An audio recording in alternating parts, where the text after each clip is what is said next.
Hi kids, Dark Knave and Cram here. After a much-needed hiatus, we are back with a whole new format. We are doing a PodCast. That's what the kids are calling it these days. How you doing, Cram? I'm doing all right. How are you?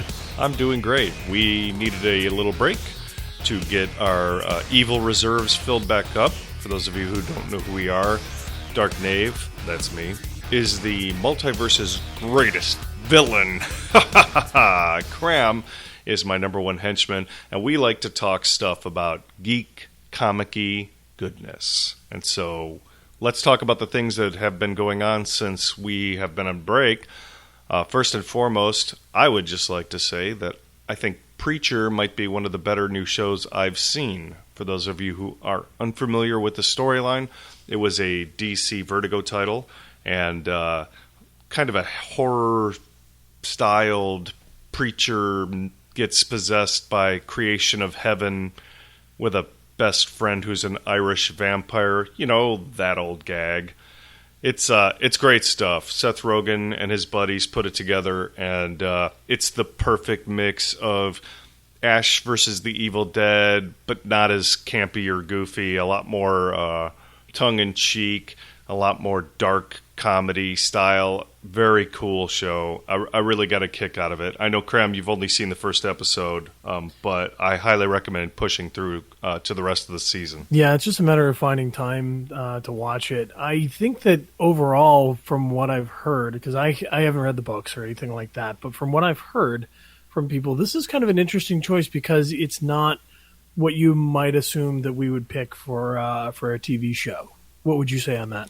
Absolutely not. I mean, you've got a character whose name is Arseface, and they've actually done him justice, but I was wondering how they were going to pull that character off, and there's the whole angels on a real weird take, and hell is definitely in the show, so but all that wrapped into a preacher who is essentially trying to live up to his father's legacy, even though his past is pretty violent and sordid. So a lot of twists and turns in a town that is pretty messed up with a lot of real weird characters. And I don't want to give anything away, but I recommend checking it out. It's really good stuff. On AMC, same guys that bring you the Walking Dead shows. So that's right up their alley these days. And it's good stuff. I'd check it out. Yeah, I suppose given the fact that it's AMC, it's maybe a little less shocking that they would have picked this particular book to go after, considering they've done Walking Dead, and it has been such a success for them. But again, it still feels a little off, a little bit different. And maybe really that's what they're going for, is trying to get that different market so it has that different feel than everybody else. It doesn't have that same DC or Marvel feel. It's a little bit maybe grittier and edgier and things like that. Well, it's definitely violent. And for those of you who are a little squeamish, I would shy away from it. It's actually probably more violent than Walking Dead. But it's like I alluded to before, the Evil Dead Ash kind of violence where you're horrified and laughing at the same time. Yeah, I think along the same lines in terms of talking about something that's a little bit different, something else that I watched in the meantime that I actually binged through in one day because it really hooked me with Stranger Things. Oh, yeah. I thought that this is just so well done. It really captured the feeling of the 80s. And I know, again, it's not based on a comic, but it is all of those geek and nerd things that I personally grew up with, like, biking through the woods and comic books and walkie-talkies, and all of the harkening back to all of the different movies of the time and the feeling of the time of those movies. They did such a good job capturing the essence of that. And you can see all of those little ties as you watch throughout the series. There's lots of different groups that have gone through and picked out all of the little things that they've done. So I'm really pleased with what they've done so far. Your thoughts on that? I couldn't agree more. I think if any up-and-coming director wants to get schooled on how to capture atmosphere, this show really is the best I've ever seen at grabbing a decade and putting it on screen without like a hot tub time machine or one of those ridiculous, hey, it's the 80s, everyone's wearing leg warmers, and look at our big hoop earrings, and hey, Ronald Reagan's on TV, and all that real blatant, like the 80s puked all over the screen kind of crap. This is more of it's in the 80s, this is what they're wearing. Kids are riding their bikes with no helmets. We don't have cell phones.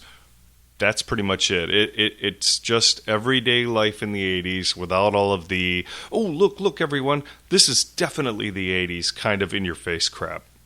Yeah, the all of the subtle things that they did to just allude to the fact that this was the 80s, they just hit everything right, and their attention to detail is really fantastic, all the way down to some of the different things that they incorporated with whether it's the vehicles or whether it's the clothing or whether it's like even I noticed the medical case that they had selected that was in the ambulance, like all the way down to that. And I know people are hired to do that and everything, but it's all those little subtle things that they do that they got right that just makes it feel correct. Yeah, and so many iconic things about this show that have already been, represented through memes and a million posts. The Christmas lights and the letters on the wall and the upside down and the D&D stuff, and it's really been a cultural phenomenon. They've already announced a season 2. It's definitely a sequel, so that's good to know because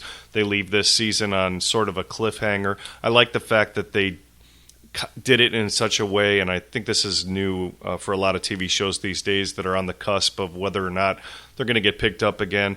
They ended in a way that if that was the end, then so be it. But hey, if we get a season 2, then we've got some stuff to work with here, and I'm glad to hear that they got the sequel because I think they deserve it. Yeah, I'm not surprised. This actually cropped up really quick. I saw it in my Netflix, and I didn't watch it right away. And then the buzz was really going within a week, and I'm like, all right, I got to watch this, and I was not disappointed at all. So, highly recommend it for anybody who likes any of the geek genre. And there are some nice comic book references in there, especially their little reference to the X-Men issue that they're fighting over that they want to get from each other. Check that out as well.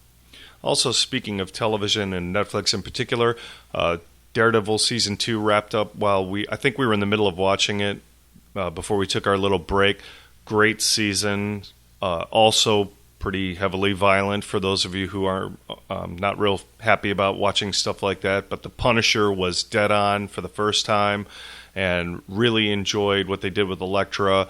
And they're doing a very nice job of merging the worlds between Jessica Jones and Daredevil. And now we've got Luke Cage coming out and Iron Fist. And they announced the Defenders while we were out at Comic-Con. So again, Marvel doing a really nice job on Netflix, delivering the storyline, and the television format really helps set the stage for villains, which is sometimes hard to do in film. But I think Daredevil is probably one of the better, tightly written and well acted, and a lot of great fight scenes shows, I think, on TV right now. Yeah, the one criticism I would have of Daredevil this season is that it feels like a bridge season, and it kind of needs to, but it feels like it's focused a lot more on Punisher and a lot more on Elektra than it really is necessarily focused on Matt. And it's like, to a degree, I'm almost like, what was that? Like, because there's so much sharing of the screen time to establish those other characters, since they didn't want to give them their own shows. And I think it makes sense to a degree, but in a way it was a little disheartening just to see that it's a bridge, and it's bridging to some of those other things that are going to be upcoming with Luke Cage and with Iron Fist, and then eventually the Defenders and things like that. Well, I think it's getting us there. I agree, but I think what sucks in general about ensemble pieces is, what made Deadpool work so well is you had one character to really focus on. And, maybe Colossus and Negasonic to some degree, but really it was a Deadpool story. And the same thing with Daredevil Season 1. It was all about Daredevil and his supporting cast. And the minute you start adding more characters into the mix, ultimately you're going to have the same problem that the Avengers and the X-Men franchises have, and hopefully Justice League will learn from that. But you start fragmenting your viewers, and they have too much to focus on. Not enough people get any screen time, and then no one cares ultimately, Mm-hmm. Meanwhile, on network TV, the CW's shows all came to an end. Their seasons were very good this year. I think The Flash was exemplary. I really loved season 1 of Supergirl, and even though it was sad that CBS ultimately gave it the old heave-ho, CW to the rescue, which is turning into the superhero channel, and I'm fine with that. So it'll be interesting to see if they're going to utilize Flash's season finale, and without giving too much away, let's just say that timelines have been altered to usher in Supergirl into the Flash universe. So that should be interesting because from all things I'm hearing, the actions of the Flash season finale are going to spill over into Arrow and Legends of Tomorrow and Supergirl. So it should be real interesting to see if they use that to bring her into that world. Yeah, I thought Flash ended up really good. I'm interested to see where that goes in terms of what the repercussions are down the road for the series and the show in and of itself. I have a feeling that I know what's going to happen, and we'll see if that's what ends up coming to be. But I have a feeling that, with everything that happened, and again, without giving away too much, with everything that happened, like this season could end up being essentially a non-season, so to speak, at the end. Right.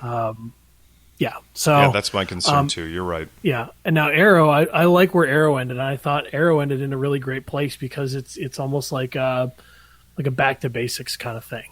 And again, without giving away too much. But I thought the way that they did that was really good, and the way where they left off all of those characters, given what happened, was really good. The one thing that I think that they need to get away from with Arrow is the end of the world destructive, everything is the world is going to end. Eventually at some point in time, they're going to have to blow up the universe. It's just what's going to happen. Like, it's going to have to, like, it keeps on getting bigger and bigger and bigger. And I think that they recognize that, and that's one of the reasons why you're seeing the show go in the direction that it's going in, to help it get back to its roots. Another thing I'd like to see with Arrow, nothing against the actor who played Damien Dark, but it just didn't have the same villainy that Roz had and Merlin in the first season. And, as a villain, we can speak to the fact that the villain kind of sort of makes the story, but there's two schools of thought, right? So you want to have great villain setup. So, for instance, like the Kingpin over in Daredevil's Netflix season 1 and 2, or do you just want the big bad to show up? No reason whatsoever. I'm thinking Galactus's first appearance in Fantastic Four. He just shows up, starts eating the planet. There's no words. There's no nothing. And then ultimately they repel him away. Both work if it's written well, but Damien fell flat for me, I thought. Just wasn't as exciting a villain to watch as what a scumbag Merlin is, or how cold and calculating Roz was. Yeah, Damien was a little to be desired in terms of a bad guy. I thought he was a fine bad guy. Now here's the thing: whenever I say that someone's a fine bad guy, it means that they weren't exemplary. They were just there to push the storyline forward, and they did their job and things like that. But I'm not, like, comparatively speaking, like, there are times where I could connect with Merlin based on the way that they built him up. And there are times when I could understand and believe, Ra's al Ghul's position and motivation and everything like that. And you get why he is the way that he is to a much deeper degree. And I just did not get that as much with Damien Dark. I think Damien Dark was a fine overactor. There was a lot of really over-the-top gesturing, and it got silly at times. I was having trouble wrapping my head around it. It was certainly no Constantine, let's put it that way. Fair enough. But I think this year we'll see a lot more cool stuff coming out. From what I'm hearing in the CW version of The Flash, they have cast the last of the rogues, so we're going to get to see Mirror Master after all. Hopefully he'll be Irish, because that's part of his charm. And I know they have cast the Top, so we're going to get to see some more of the Flash Rogues Gallery, which is very cool, considering that just recently, I think within the last couple of days, they've announced that the cinematic version of The Flash's first movie is going to feature the Rogues too. So obviously DC has said they're not going to match those two worlds, so we're going to see a different spin on them. No pun intended for the top, but it should be interesting. And I thought I read something about the fact that Dolph Lundgren is going to be on Arrow. Is that correct? I did hear that. Maybe he'll come out and say, "Rest in peace." That would be great. Yeah, you know what?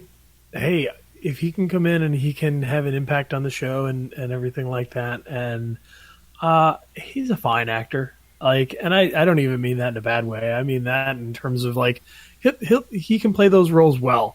And so I think he'll come in and he may be an interesting guy to bring in for that. So I have no problem. We'll see with what he Dolph. does there. Who do you think he's going to be? There's so many characters he could be, because here's the thing.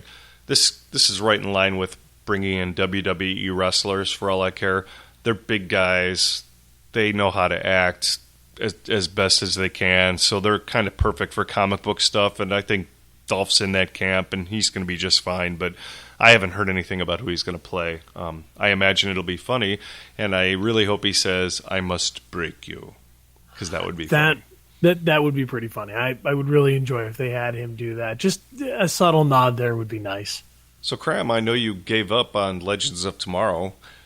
Yeah, screw that show. How would you like to hear about how they justified the fact that the team sucked so bad, or did you already hear this? I think you mentioned it, but go ahead and lay it on me again. Yeah, so apparently the team was so bad because the Time Masters were making them bad. How's that for you? No. I'm sorry. There's one thing. Here's the thing that totally goes against that whole thing, which is they had Vandal Savage dead to rights on more than one occasion where they could have incapacitated him and brought him over to Kendra and had her kill him. And that's it. But no, instead they chose to like blow him up in one of the episodes that I watched. Rip, you knew that you blowing him up doesn't do any good, yet you did it anyway? Really? And now you're going to make the excuse that it was the Time Masters that were screwing? No. Well, here's my favorite part of this bullshit reason that they give. It was like episode 10 when they revealed this thing. So you have had to suffer, like we did, through however many 9 episodes of them sucking and doing all kinds of stupid stuff. And by more than one occasion, what you mean is every single episode they've got him dead to rights. And they blow it because, conveniently, the Time Masters have been screwing them up. The whole thing was horse crap. It was terrible writing. They should have alluded to that way earlier in the season so that you didn't have to wonder when these idiots were going to start working well together. Terrible. Yeah, I know you and I have talked about storytelling, and it's because it's one of my personal things that it just really gets to me. And in storytelling, there's what I call the concept of an affordance, and you need to provide certain affordances to the people who you're telling the story to allow them to be able to get all the connective tissue and bits and everything like that as you tell the story. And if you don't give them those affordances, then they're going to be lost, or they're going to be mad, or you're going to end up having to do a little Deus Ex Machina to be able to, you gave me chills. Have everything work out okay. Hate Deus Ex Machina. Hate Deus Ex Machina. Mm-hmm. Yeah. I can't stand that writing. It's as bad to me as decompression storytelling. They're both just weak and lazy ways of telling the story. Yeah, I mean, on occasion, that I've seen that used well, Deus Ex Machina. I on occasion, but it's very rare. It's very rare where it's not just like, I've written myself into a corner and I don't know how to get out. Yep. Well, I mean, the ultimate nullifier, one of the Fantastic Four's greatest weapons, was that device completely. They pulled that right out of their butts because they just did not know how to defeat Galactus. And so now this is canon because the writers were screwed. So I get it. I'm just not a fan of it. Yeah, I'm not either, because again, it just, even if that was their intention all along, it feels like weak writing. It feels like weak storytelling. And so again, unless it's done just right, it just is not good. I mean, the only exciting thing about Legends at this point is that they're introducing the Justice Society of America, which I'm looking forward to. And so, in the last episode, Our Man shows up. They've already cast the Star-Spangled Girl.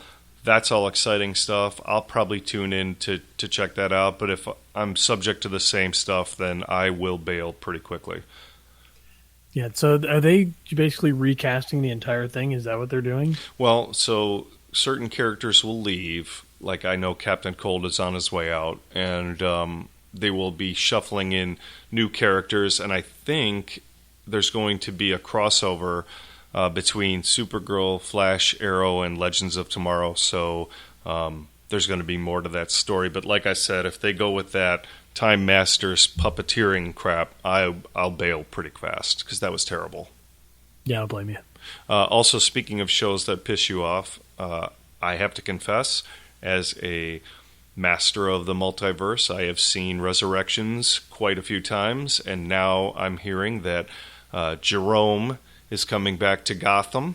I bailed on the show when he was killed, and it's been confirmed that at the end of season 2, that's the laugh you heard. So, plus he was a body in one of Mr. Freeze's cryogenic chambers, and so, Graham, I guess I have some watching to do because I have to get caught up.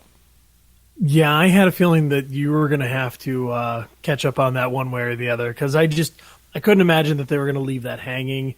And, they knew that they had the right guy to pull that off and to be the embodiment of the Joker. As much as they may not have wanted to admit that early on, I think they would have done themselves a little bit better service if they would have actually just said, look, just hang tight. Like, you all know we're going to do right by you. If they would have said that instead of been like, no, he's not, which I felt like, and I could be wrong, so totally correct me if I'm getting that wrong. Okay. But I felt like when they were talking about Jerome, didn't they come out and say he is not the Joker? Yeah, so I think initially he wasn't really supposed to be, but the kid is so good that they're kind of screwed now, right? And the other reason I think they got him off the show is because he's actively on Shameless, and I think it was conflicting with his filming of that show. So, but ultimately, because of the fan reaction, I think they have no choice but to bring him back and make him the Joker, because he's just the best Joker I've ever seen on screen, and that includes, all of them, Nicholson and Leto and even Ledger. So I think the kid's great. I'm glad they're bringing him back, but now I'm going to have to go back and watch that show, even though they brought back Fish Mooney,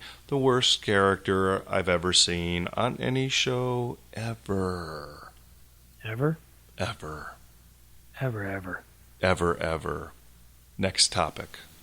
Speaking of Jared Leto, Suicide Squad came out while we were gone. I saw it. Cram saw it. I think we have slightly differing opinions, but there is no fighting the fact that now it's been number 1 for the past 3 weeks, and it's outstripping Guardians of the Galaxy from a money perspective. Plus, it hasn't even hit some of the foreign markets, and I believe China has banned it, so that's a big market that they won't be hitting. But personally, and I'll let Cram speak for himself, I had fun watching it. I thought it did right by the characters. They're going to put their own spin on individual characters that, much like what Marvel does in their movies, some of them were a little more extremely different than others.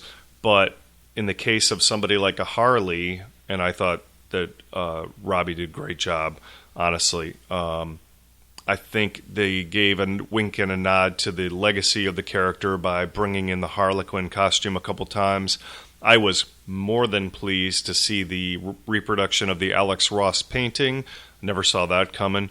And Will Smith was just fine as Deadshot. I know there was a lot of people who were pissed because Floyd Lawton is a white guy with a 70s porn stash, and Will Smith clearly isn't, but I wasn't really all that bothered by it because he's not really like a leading man in the DC universe or anything along those lines. But I thought it was great. I had a lot of fun. It was a popcorn movie. I enjoyed it, and I don't know. I don't know what else I could have expected from it. It wasn't really meant to be deep, meaningful material. I know there was some other gripes about the fact that the villains weren't really all that fleshed out, but like I said earlier about Galactus, sometimes who gives a crap, honestly, but I really enjoyed it. I don't think it's going to win any Oscars. It's probably not my favorite comic book movie, but it's definitely a step in the right direction for DC. Even though I liked Batman vs. Superman and I loved the Ultimate Cut, I know there was a lot of people who didn't, but those same people actually did enjoy Suicide Squad to some degree, so I hope this is something that will get people off DC's back. I think they're catching a lot of hell for their films, probably a little more than they deserve, but I thought it was a lot of fun. Cram, I know you had kind of a different opinion. Yeah, so before I jump into that, I actually want to hit on something that you talked about, and I also want to talk about something else that has been bantered around just recently in this last week with Zendaya potentially playing Mary Jane in the new Spider-Man movie. Yep. And I just want to talk about race real quick as it relates to characters and people getting upset about different people playing these characters. And I think they just need to back up a second and realize that it's like, just because you had this mental image of in your head, or because the character had always been represented previously as in Mary Jane's case, a very pale, pasty redhead, doesn't mean that when we represent her tomorrow that she can't be Zendaya, that she can't be black or Asian or any other type of character. And I think the same thing goes for Floyd Lawton and the people who get upset about that. It's like, look, this is the character. The character is the embodiment of hey, this guy will hit anything. He is the Deadshot. He will hit anything with a gun. And he's got his background story where, look, his motivation is taking care of and making sure that his daughter is provided for and everything like that. And a guy who struggles with that, but, has to do that through killing people. That's the character. The character is not, white guy. The character's not black guy. It's that. And whoever portrays that, whether they're black or white or, Native American or Asian or whatever, it doesn't matter. So I get where you're coming from. Let me jump in real quick because I do want to make one comment. I think the difference really comes from when they're making a change, and it's a positive change, and then there's change that sort of feels forced. And I think that fans can tell the difference. So the Deadshot thing isn't really getting the kind of press, I feel, that like a Mary Jane or a Johnny Storm from that horrifyingly bad Fantastic Four movie, where it sort of feels like they're really shoehorning it in. There's a big difference between a play for doing something different. Let me give you a good example. The girl that's going to be taking on the mantle of Iron Man in Marvel Comics is black, but she's not Tony Stark. So if they brought back Tony Stark as a young black girl out of absolutely nowhere, that would be a little more jarring, I think, than a little more natural change to the character. That's the only comment I want to make. I don't really mind it one way or another. I just want to feel like the comic companies aren't forcing stuff for the sake of diversity so that they don't get yelled at. You know what I mean? Yeah, I guess I can see your point to a certain degree, but again, and this is an opinion, and I'm entitled to that like anybody else, I think people just need to lay off a little bit. Just calm down. It's okay if someone gets represented a little bit different way. People got upset when Hermione was represented by a black woman. And J.K. Rowling came out and said, look, at no point in time did I ever say that she's white or black. Right. Well, and I think you make a good point. Give it a shot. See what it comes off as. Yeah, and so I hope people can set that stuff aside. Really, seriously.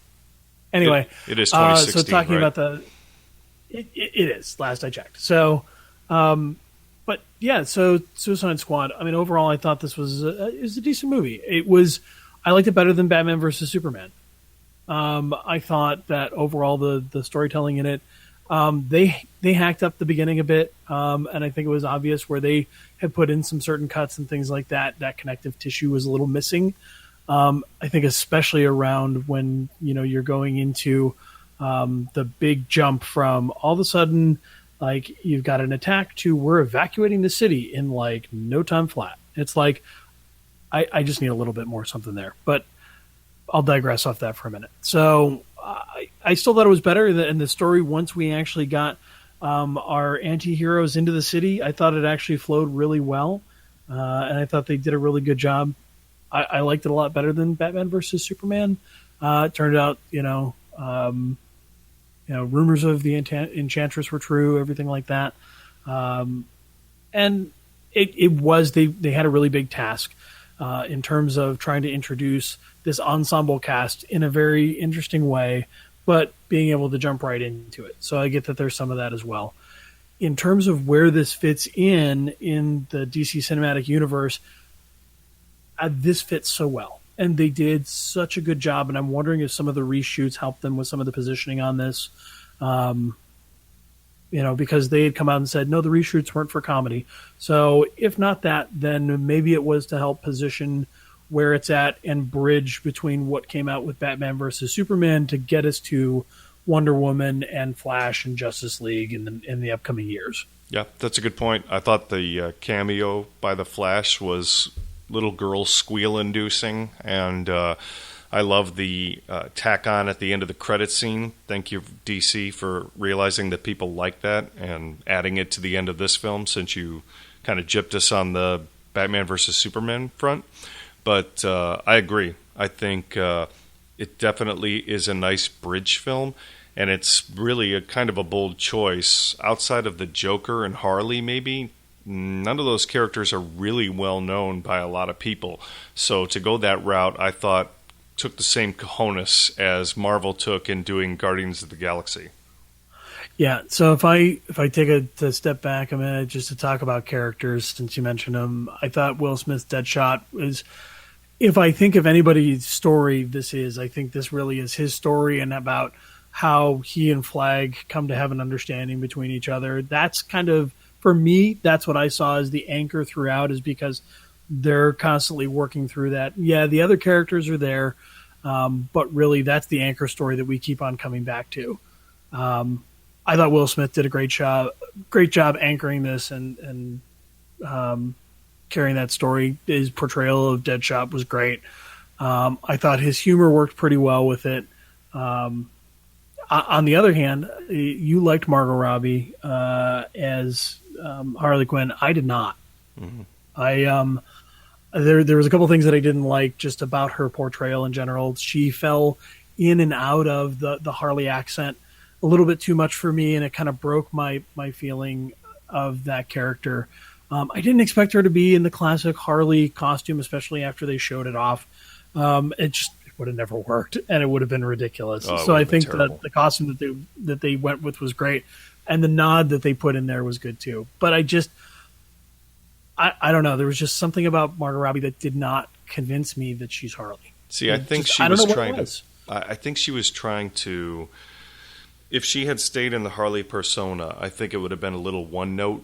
And some of what Harley is in the animated series, which is where everybody loves her the most, and that's sort of the gold standard, is that she's very cartoony in that. And I appreciate that Margot Robbie worked very hard with Tara Strong, who does the voice of Harley, to get that voice down. But I appreciated the fact that she was adding a little more weight to the character and a little less high pudding 24/7. I thought it worked out well. Yeah, I guess, like, to a degree, I almost wish like that wasn't in there. Like, I almost wish if you're gonna go in that other direction and go a little bit more serious, like, I almost take some of the cartoony stuff out to some degree. Like keep the subtle references. And I know we're never going to make everybody happy, of course, because there's going to be some people who are going to be like, well, now it's not Harley. Oh, that's exactly what you would hear. The people who hate the fact that the Jester costume isn't in there, and I agree that would have worked zero well. Honestly, it would have been terrible. Would be the same people who would be pissed off because now she's not Harley at all. Yeah. Again, it didn't work for me personally, but I can see how it works for other people and everything like that.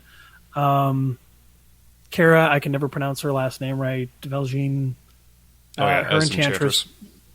Yeah, I thought she was okay. Like, the one thing, like, there's just a lot of CG for her. Yeah. And things like that. And I guess part of the problem that I have is that they essentially immobilized her character for half the movie. Yeah, she really stood in that one spot for quite some time. And people are bitching because, the Enchantress didn't really have a whole lot going on, and Incubus was even worse. In fact, they never even said his name, so that would be her brother. But the problem I have with the people who are bitching about the Enchantress is that these are kind of the same people who feel like Civil War was a fantastic movie, and if you really look at that film, Baron Zemo's characterization is crap. There's nothing to him. He shows up, he manipulates Bucky. You don't even know what his origin story is until the very end, and then he puts a gun in his mouth. I mean, it's really, you want to talk about very little characterization and a one-note guy. If you're going to hold Enchantress to that standard, then you should be considering people like that for the same level of...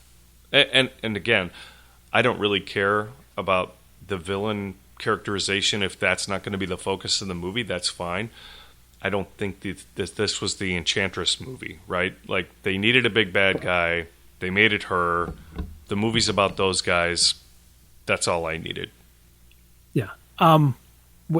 Once again, dark. And what I mean by dark is the action sequences were like all filmed indoors or at night, or and things like that. So it was like very much like Batman versus Superman. So all of the action sequences was dark. I think it made kind of seeing some of the action a little difficult at times. I thought the introduction of the pod people was weird. Yeah, that was strange. That's the connective bit that I think was missing, and I would bet a shiny $5 bill that was left on the cutting room floor, that they have stuff that'll be there in the ultimate cut or whatever that will help that along, and everyone's going to go, oh, well, now that makes sense. Yeah, probably. I mean, I get that Rick Flag would know stuff that they didn't know, but that was really kind of out of left field.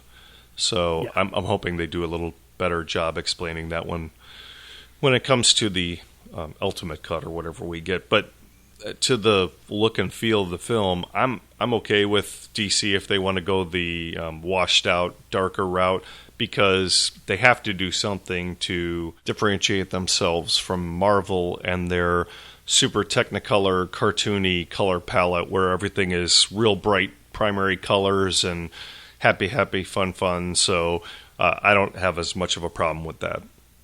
Yeah, I guess I can see that to a certain degree. But, this movie did also have some of that happy, fun, crazy colors, things like that incorporated in there. Some people were like, oh, we finally got the third movie in the trilogy from Batman and Robin. Yeah, I know. I saw that. Couldn't disagree more, by the way. But you know what? I think that there's elements of that, but I don't think it was bad. Like I think it was good. Like when I think about the way that they did, like the coloration and the Joker's tattoos and things like that, it was, in my opinion, a subtle nod to getting in that direction, but not being over the top about it and being silly about it. Speaking of the Joker, so here's another example of where cluing the audience into something a little earlier might be more fun than leaving them in the dark. So one of the big gripes of the Joker, and I thought Leto did just fine, and I'll be interested in seeing his edited scenes, one of the things that people didn't like about him a lot was the metal teeth, so his grill, right? After the film's been out, it's been out for a couple of weeks, then the directors come out and say, oh yeah, so let's tell the story about that. Here's why the Joker has grills. It's because Batman punched all his teeth out. Okay, well, could we have seen that? That might have been kind of cool. Yeah, and so this is where I ask the question, does DC have a problem? And the problem that I talk about in that is that they're taking, Marvel and DC are taking two different approaches here. Marvel is going the laying lots of groundwork, establishing characters, establishing stories. They can jump back in that timeline and pull things forward. And DC is feeling a little rushed here. They are behind the eight ball, and I get why they feel that way. But now you have to do these things where you feel like you have to make a 2-hour and 40-minute Batman versus Superman with 30 minutes of extra footage that you probably should have left in, and you left on the cutting room floor instead, because you wanted to get it down under what people would consider a reasonable time limit. I think take the time and tell your story. Like, I would have expected to know that up front. Now, they'll have a nice tie-in, I'm sure, at some point in time with a flashback or something like that. But the fact that they had to come out and make a separate statement to the press about this feels bad. Yeah, I wasn't a big fan. But I will say this about DC versus Marvel. Historically, Marvel has been very, hey, reader, hold my hand. I'm going to walk you through how things are and why they are the way they are. And DC has historically been a little more, hey, this is the story. If you want to know what happened before that, good luck. You're on your own. Go figure it out. So Rebirth is a little different. Their summer event. We'll talk about that next episode. But DC has usually been a little less sensitive to a lot of new readers, whereas Marvel, almost to the level of pandering, will carry readers along and make sure they understand what's going on. Yeah, and I think if that's the case, then it really is coming through in the films to a certain degree. Although, there has also been criticism how many more Bruce Wayne, background stories do we really need? Right. Most people know the background story of Bruce Wayne. Most people know the background story of Superman at this point. So, just roll with it. It's okay. Yeah, and sadly, we'll probably get yet another Ben Parker death scene in Spider-Man Homecoming. So get ready for that fun. Yay! Yeah, hooray! But yeah, maybe they'll skip over it. Again, I do think it's a little bit different with these characters just because, as you pointed out, people don't really know these characters, comparatively speaking. But for your Superman and your Batman, you don't need to tell me origin stories. I'm good. Right. For Spider-Man, I don't need to know origin story. We're good. So forth and so on. X-Men, pretty sure I know where most of them come from. So let's just.